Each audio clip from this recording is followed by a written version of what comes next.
Tonight, Wizard and Al return to the board for the 6th clash in their storied rivalry. Al holds the edge, 3 wins to the Wizard's 2. The Wizard returns to the board, cloaked in shadow, ranked 4th in open 20s at 595. He bends the early game to his command. No one in the league scores more in set number 1. With a staggering 475 points, he is ranked 1st in set 1. And when the opponent tries to find an answer, they cannot. It's all resistance. Only 1,245 points have been scored against him. It's the lowest in the league, making him a wall, much as a weapon. But across from him stands Al, a powerhouse of sheer force. First in takeouts, first in double takeouts, and a player who just doesn't clear the board. He clears doubt with 674 open 20s. He sits 2nd in the league, a reminder that precision is just as sharp as power. And he's here to prove that control will always fall to chaos. Offense versus defense. Wizard versus Al. Destiny against destruction. Who takes the board tonight? Let's go down and hear from the players. Neither player would talk to us, so we have fined Al $10,000. I'm proud of you who joined the Sisterhood and Stan, Blackie, Raina, Joey, Twig, Beer Money, Kiwi, Seb, Andre, and Christine. And disappointed in a few more of you who seem to support Maddox. Daniel, Hito, Nat, Gothbrooks, Nordlock, Ginger, Maggie, Bob, SG, and Ryan. Who do you have winning this week? The Wizard or Al? Put in the comments now. Will the Wizard end the game with 1 rebound 20? Wizard is the rebound master. Over if you think the Wizard will end the game with 1 rebound 20. Under if you think the Wizard will end the game with no rebound 20s. And Al, upgrade 20s. Al will end the game with 647 or higher open 20s. Over if you think Al will end the 675 or higher. Or under if you think Al will end the game with 673 and less. Do you have your bets in? Are you ready for some Crokinole? Do you have a snack? I sure hope so, because Wizard versus Al starts right now. I don't know who sets the over-under, but I don't think the Wizard's is fair compared to Al's. But I still think they both will hit it, so I'm not too worried. Al, pretty surprised that his handcuffs are off, as always. The Wizard isn't the only one nice to him, and I don't get it. I mean, the man is a convicted criminal now. 61 of 90 for 678. 670. Still 2nd in the league, only behind Maddox, who has been eliminated. So, best in the league, still active. 40-30. Al has the hammer. Wizard needs to figure out something here just to sneak some points away. But 80 takeouts for the season, as Al gets nothing there. As Wizard, you have to win this. I know the Wizard's talked about how he cannot understand or see Al, and I get it, 45-40, but you have to get something here, Wizard. 45-40, we're playing takeout game right now. We're playing on Al's side of the board, and you don't want to be doing that. Long shot here. And that's exactly why you don't want to be doing it. 674. 667.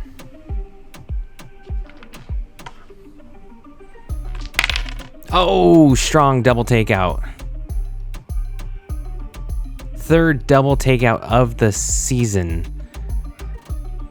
Was it a little too late here, though? 3rd double takeout, though, is still great. And no, Al peels it away, and it's 40-40. Wizard does get some points there. That is impressive and good for the Wizard. 1-1. Way to go, Wizard.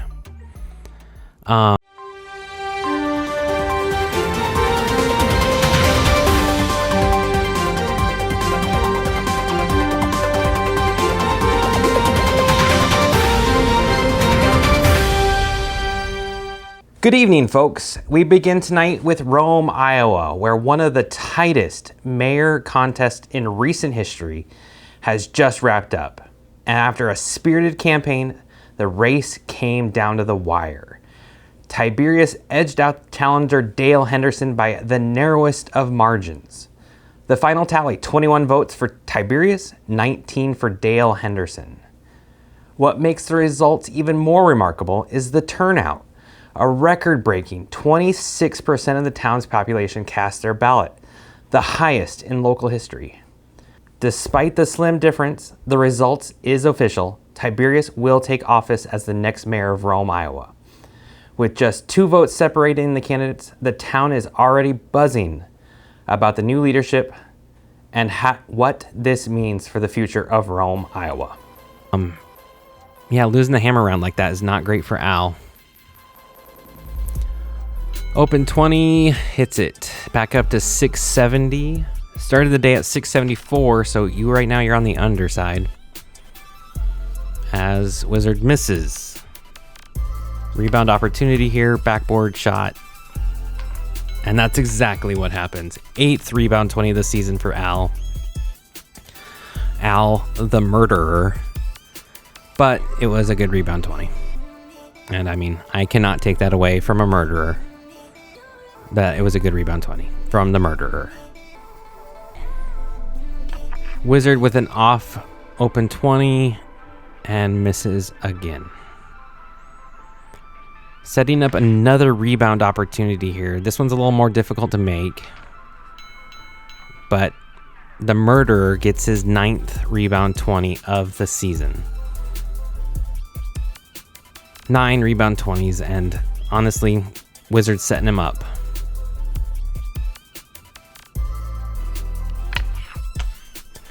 Another open chance here. Okay, so at least the rebound 20 is going to be difficult to make. Oh, it's a double 20. Double takeout. Double takeout. 4th double takeout of the season for Al. And Wizard has completely fallen apart. I don't know how you recover from this. 10 to 70. 4 shots in, and it's 10 to 70. 0 to 70. Oh, man. 8, 9, 10, 11 shots left. 8. No, 4. Whoa, 6. I can't even do math anymore. My brain is so broken. 0 to 60. Wizard needs to make all 3 of these, and Al needs to miss every single one. 20 to 60. We're trying to jinx it now. Jinx it, jinx it, jinx it, jinx it, jinx it, jinx it.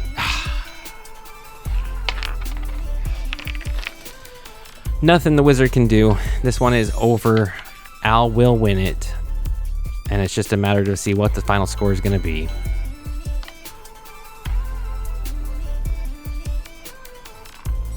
$60 to $100 is your final for set number 2. Al wins it. We are playing to 5 though, and it is only 1 to 3 right now. But Al wins his set 3, and we are in trouble for the Wizard. Christmas won't be Christmas without presents, grumbled Joe, lying on the rug. It's so dreadful to be poor, sighed Meg, looking down at her old dress. I don't think it's fair for some girls to have plenty of pretty things and other girls nothing at all, added little Amy. We've got father and mother and each other, said Beth contently from the corner. The 4 young faces on which the firelight shone brightened at the cheerful words, but darkened again as Joe said sadly, we haven't got father, and shall not have him for very long. She didn't say perhaps never, but each silently added it, thinking of father far away where the fighting was. Nobody spoke for a minute. Then Meg said in an altered tone, you know, the reason Mother proposed not having any presents this Christmas was because it is going to be a hard winter for everyone. And she thinks we ought not spend money for pleasure when our men are suffering in the army. We can't do much, but we can make our little sacrifices and ought to do it gladly. But I'm afraid I don't. And Meg shook her head as she thought regretfully at all the pretty things she wanted. but I don't think the little we should spend would do any good. We've each got $1, and the army wouldn't be much help by giving that. I agree not to expect anything from Mother or you, but I do want to buy Undine and Santrum for myself. I've wanted for so long, said Joe, who was a bookworm. I plan to spend mine in new music, said Beth, with a little sigh, which no one heard but the hearth brush and the kettle holder. I shall get 9 boxes of drawing pencils. I really need them, said Amy. Mother didn't say anything about our money, and she won't wish us to give it up. And that will do it. Set number 3, 20 to 50. Al wins it. Wizard, absolutely disappointing. 1 to 5. It is now up to Stan for the Sisters of Imlay. Proposition bets. I told you, Wizard missed. Wizard under 1 point, did not get a rebound 20. Al over 1 point. He finished the day at 680, 4 points above that 674. Shots of the game clearly set number 2. Rebound 20. Rebound 20. Double takeout. What a way to start the set, and that set was over from the 4th shot. Let's go down and hear from the players. And next week we have the championship fight. Stan versus Al. Who will win the 2025 championship? Thank you for everyone who's joined the Patreon. Thank you as always. And I want to thank you for watching. We will see you next week.